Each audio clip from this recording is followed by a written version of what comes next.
So hi friends, welcome back to my YouTube channel. ఈ రోజు వచ్చేసి ఏంది అంటే మన రెగ్యులర్ గా స్టాక్ మార్కెట్లో వచ్చేసి ఏంది అంటే బుక్ బిల్డింగ్ ప్రాసెస్ అని చెప్పేసి మనం చాలా సార్లు వింటూ ఉంటాం. అంటే ఏదైనా కంపెనీ అనేది కొత్తగా ఐపీఎల్కి వచ్చినప్పుడు ఏంటంటే బుక్ బిల్డింగ్ ప్రాసెస్ ని యూజ్ చేసుకుని ప్రెసెంట్ చాలా కంపెనీస్ అనేవి ఐపీఎల్లోకి ఎంటర్ అవుతున్నాయి. ఓకేనా. యాక్చువల్గా ఇక్కడ ఈ బుక్ బిల్డింగ్ ప్రాసెస్ అంటే ఏంటి, ఈ బుక్ బిల్డింగ్ ప్రాసెస్ అనేది వాళ్ళు ఎలా డిసైడ్ చేస్తారు, సో దీనివల్ల యూజ్ ఏంటి అనేది కంప్లీట్ ఇన్ఫర్మేషన్ అంతా కూడా ఈ రోజు ఈలో డీటెయిల్ ఎక్స్ప్లెయిన్ చేస్తాను. సో దయచేసి ప్లీజ్ ఈ వీడియో ఎండ్ వరకు చూసిన తర్వాత ఇన్ఫర్మేషన్ డెఫినెట్గా మీకు అర్థమైతేనే ఈ వీడియోతో లైక్ చేసి మన ఛానల్ అయితే సబ్స్క్రైబ్ చేసుకుని సపోర్ట్ చేయండి. ఓకేనా. సో ఇక్కడ friends book building process nothing but ఏంటంటే ఒక షేర్ ప్రైస్ కి సంబంధించిన ఇన్ఫర్మేషన్. ఓకేనా. అంటే ఒక ఫిక్స్ ప్రైస్ అనేది ఉండదు. ఓకేనా. ఇది మీకు అర్థం అవ్వాలి అంటే మీకు 2 ఎగ్జాంపుల్ చెప్పాలి. ఫాస్ట్‌గా చెప్పేస్తాను, క్లారిటీ అయితే వినండి. ఓకేనా. ఇక్కడ ఫస్ట్ ఎగ్జాంపుల్ వేసుకుంటే ఏంటంటే ఒక ఎక్స్‌వైజెడ్ అనే కంపెనీ ఉంది. ఆ కంపెనీ ఏంటంటే ఐపీఎల్‌లోకి ఎంటర్ అవ్వాలని చెప్పేసి అనుకుంటుంది. ఓకేనా. వాళ్ళు ఏం చేస్తారంటే ఫస్ట్ వచ్చేసి ఇన్వెస్టర్ బ్యాంక్ అని చెప్పేసి ఉంటుంది ఒక సంస్థ. వాళ్ళకి ఏం చేస్తారంటే ఇగో మా కంపెనీకి ఇగో గిన్ని స్టోర్స్ అయితే ఉన్నాయి, ఇగో గిన్ని స్టాక్స్ ఉన్నాయి, గిన్ని అప్పులు ఉన్నాయి, అంతేకాకుండా గిన్ని ఆస్తులు ఉన్నాయి, ఇగో గిన్ని షేర్స్, ఒక షేర్ ప్రైస్ అనేది ఒక 70 రూపీసా 80 రూపీస్ అని చెప్పేసి వాళ్ళంతా ఇన్ఫర్మేషన్ అంతా కూడా ఇన్వెస్టర్ బ్యాంక్ వాళ్ళకి సబ్మిట్ చేస్తారు. వాళ్ళు ఏం చేస్తారంటే డైరెక్ట్ కొండపోయి సెబీలో సబ్మిట్ చేసేస్తారు. ఓకేనా.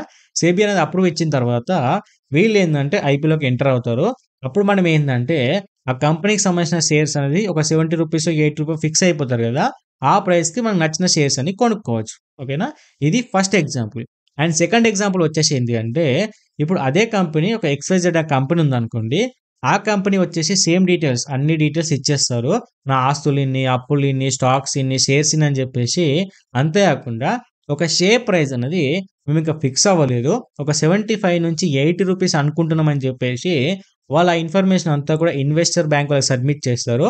వాళ్ళు అది తీసుకెళ్ళి సెబీలో సబ్మిట్ చేస్తారు. ఓకేనా. అప్పుడు వాళ్ళు ఏం చేస్తారు, అప్రూవల్ ఇచ్చిన తర్వాత వీళ్ళు ఐపీలోకి ఎంటర్ అవుతారు. ఎంటర్ అయినప్పుడు వాళ్ళకు ఓపెన్ డేట్, క్లోజ్ డేట్ అని చెప్పేసి ఒక 3 డేస్ టైం ఇస్తారు. ఓకేనా.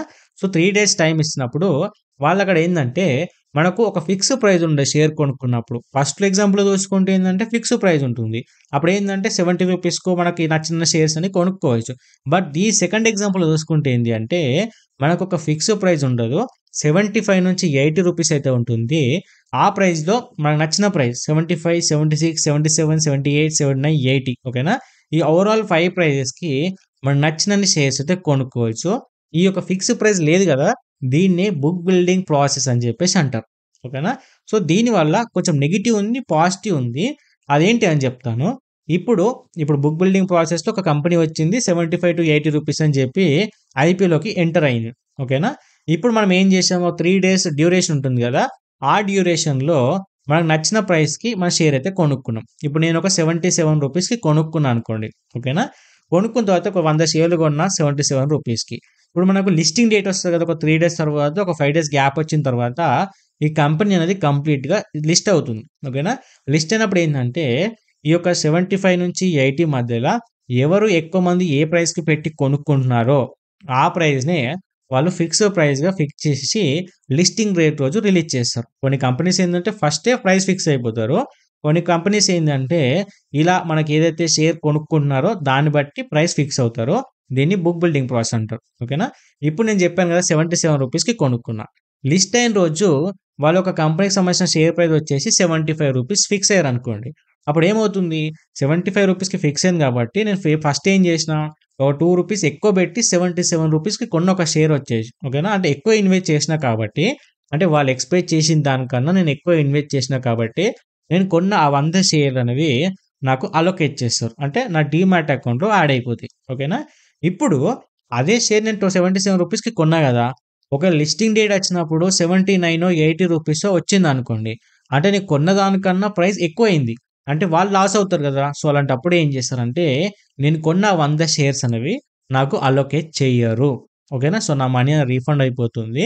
అప్పుడు మనం ఏం చేయాలంటే లిస్టింగ్ డేట్ రోజు 79 80 రూపీస్ ఫిక్స్ అయితుంది గదా, అప్పుడు మళ్ళీ మనం షేర్స్ అయితే కొనుక్కోవాల్సి ఉంటుంది. ఓకేనా.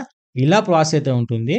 అప్పుడు మనం జాగ్రత్తగా ఆలోచించి ఏందంటే ఆ 3 డేస్ డ్యూరేషన్‌లో ఎక్కువ మంది ఏ ప్రైస్‌కి కొనుక్కుంటున్నారు అని జెప్పేసి మనం క్లారిటీగా చెక్ చేసుకున్న తర్వాత కొనుక్కోవాలి. మోస్ట్ ఆఫ్ ది వరకు ఇప్పుడు 75 నుంచి 80 ఇచ్చారనుకోండి. 79 80 ఫిక్స్ ప్రైస్ అవుతుంది తప్ప 75, 76 అయితే కానే కాదు. ఎందుకంటే వాళ్ళు కొంచెం అమౌంట్ ఎక్కువ రావాలని చూస్తారు తప్ప తక్కువ రావాలని చెప్పేసి చూడరు. ఓకేనా? సో ఇదే ఫ్రెండ్స్ బుక్ బిల్డింగ్ ప్రాసెస్ వచ్చేసి. సో ఇన్ఫర్మేషన్ మీకు క్లారిటీ అర్థమైంది అనిపిస్తేనే డెఫినిట్‌గా వీడియోతో లైక్ చేసి మన ఛానెల్ సబ్స్క్రైబ్ చేసుకోండి. మీకేదైనా స్టాక్ మార్కెట్ సంబంధించిన ఏ డౌట్స్ ఉన్నా కూడా కింద కామెంట్ చేస్తే దానికి సంబంధించిన డెడికేటెడ్ వీడియో చేసి మన ఛానెల్‌లో అప్‌లోడ్ చేస్తాను. ఓకేనా? So thanks for watching. మళ్ళీ ఇంకో మంచి వీడియోతో మళ్ళీ మీ ముందుకైతే వస్తాను.